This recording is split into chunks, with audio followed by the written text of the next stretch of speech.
娱乐至死，金钱至上。一日一更的圈妹又来了。我跟他好的时候，我是一个比较高的起点，他什么都不是。这一路上他碰到无数问题，我会帮他选择，鼓励他。他现在的一点成功，可能也有我的一点点功劳在里面。黄晓明谈杨颖。即将结束的这个冬天，对于黄晓明和杨颖这对曾经的夫妻来说，冰火两重天。这一年，黄晓明过得十分坦然，他给爸爸庆生，陪姥姥吃饭，春节的年夜饭晒出来，一众网友惊呼下：小明哥的生活竟如此接地气，这桌饭菜还不如我家的。年前，央视新闻联播上，黄晓明以中国电影协会副会长的身份出现在电影家协会会议里，与刘德华、吴京、黄渤平起平坐。对于一个山东男人来说，从艺20年依旧能圆编织梦，当下已经是黄晓明最好的状态了吧？他的前妻杨颖这几个月却过得如履薄冰，因为一场疯马秀，杨颖社媒惨遭禁言，同时他也不能参加线下活动。年底各大平台的红毯、年会还有跨年演唱会、春晚，他统统没份儿。1月30日，他终于等来了全平台解禁这天，可是整个环境却十分微妙。除了自己拍的小视频，杨颖仍然没有任何作品在内娱上架。她穿着2024高定出现在迪拜某6星级酒店开幕仪式上，明明也还是那个杨颖，却莫名让人感觉有点不一样。网友辣评像万圣节小丑妆，那个裂开的嘴角有点恐怖。他这波付出营销很猛。在英国街头随便偶遇路人拍照也要买个热搜。你仔细品，迪拜参加酒店活动，英国伦敦和贝克汉姆合拍广告，就是没有内娱的活动。杨颖背后的资本影响范围在哪边？是不是已经昭然若揭？2022年春节前，黄晓明和杨颖官宣离婚，2年后，两个人走出了截然相反的两条路。当初离婚时，黄晓明口碑翻车，全网群嘲。杨颖号称是要全力冲刺事业的重生大女主，回头看着过往10年，草蛇灰线，福脉千里，命运早就在种种细节里埋好了伏笔。黄晓明从小是乖孩子，他做的最叛逆的事情就是上课偷看小说。黄晓明最爱金庸的武侠小说，他幻想自己能成为大侠，行侠仗义，拯救世界。在他心目中，武侠就是霸道总裁的另一个表现形式。黄晓明考上北电明星班之后，被皮肤白皙的大眼睛女孩赵薇深深吸引，可赵薇更喜欢和陈坤玩，嫌他幼稚的像个高中生。黄晓明很生气，他气得去找老师来说理。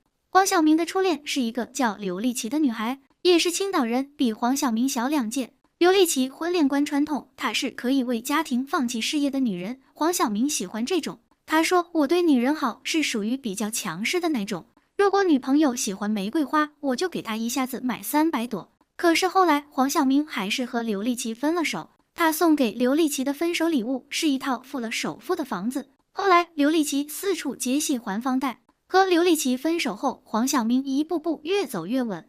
网友经常评价杨颖脸在江山在，即使对于黄晓明来说也是同样的。无敌县令里，黄晓明演天龙太子，桀骜骄纵狂妄，黄晓明的情绪异常饱满，他的帅脸让人过目不忘。之后，新上海滩风流少年唐伯虎，直到金庸剧《神雕侠侣鹿鼎记》，黄晓明彻底火了。在《极限挑战》第8季里，黄晓明得意地说：“你们知道吗？这影视城是为了我盖的。”《神雕侠侣》拍完后，黄晓明不仅飞升一线，还入股华谊，风头一时无两。签约华谊那天，黄晓明骑着黑色高头大马登场，王中军、王中磊兄弟携旗下艺人为他站台。冯小刚更是当场脱下手上的手表送给黄晓明，连呼他是意外的惊喜。黄晓明红得如日中天时，杨颖只是香港一个名不见经传的小模特，梦想在铜锣湾开一间做指甲的店，主业不行的时候也能有个副业养家。杨颖的开局并不顺利，她小时候家里还有个弟弟，父母对她不重视。13岁时跟随父母去香港生活，母亲不会说粤语，只能在外打零工。父亲靠兜售纪念品养家，无人看管的杨颖成绩忽高忽低。14岁那年，他就开始当模特，到了17岁，干脆放弃学业，直接去工作赚钱补贴家用。在香港，艺人是个不入流的职业，明星并不受追捧，医生、律师、商人才有地位。杨颖豁出去混，也不过是个嫩模，光鲜的外表下其实难服。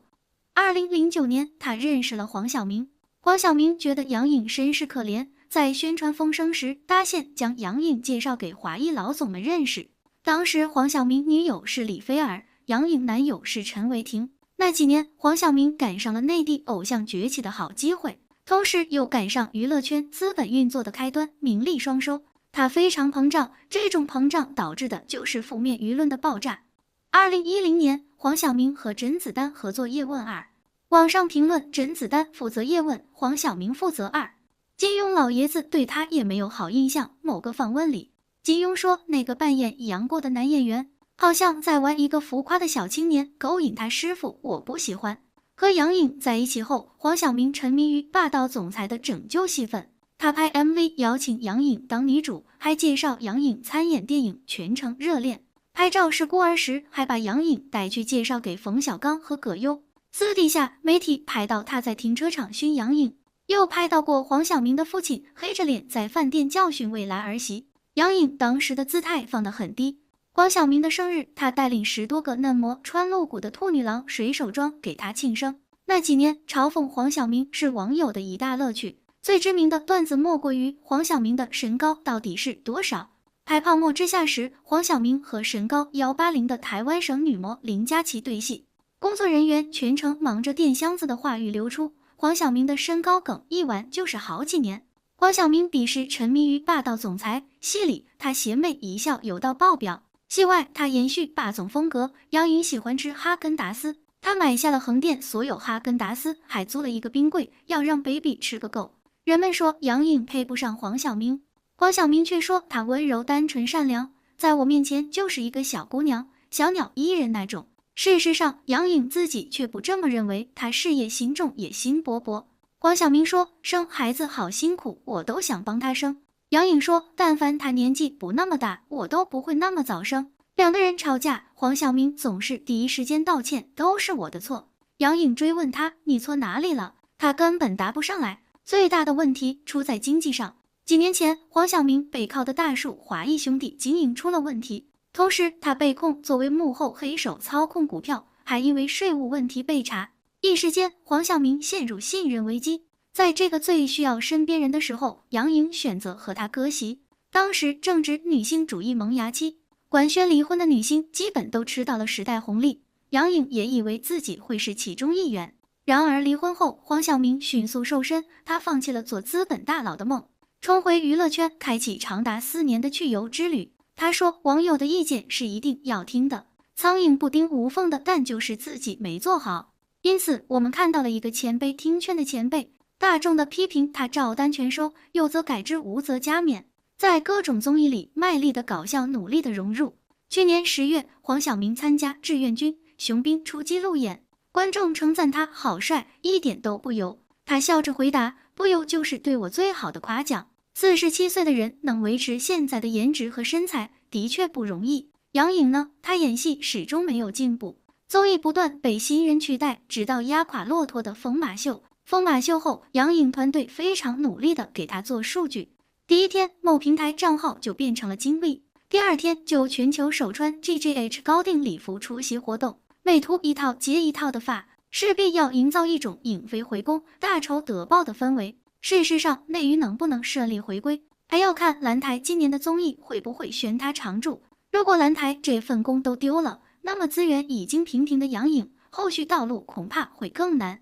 听说杨颖在找关系铺路，要上浪姐，他难道忘了当初他因为黄晓明和李菲儿同台，杀出来质疑黄先生，导致黄晓明半途退出浪姐主持，也让芒果一度陷入被动的往事。想当初他的辉煌时期也曾风光无限，如今环大陆复出的杨颖，机会已经非常有限。咱就是说，人一定要清楚自己几斤几两，命运凭空馈赠的礼物，背后往往都有难以承受的代价啊。好了，今天的视频就到这里了，欢迎在评论区留言评论，请多多订阅和关注，我会持续为您带来更多精彩内容。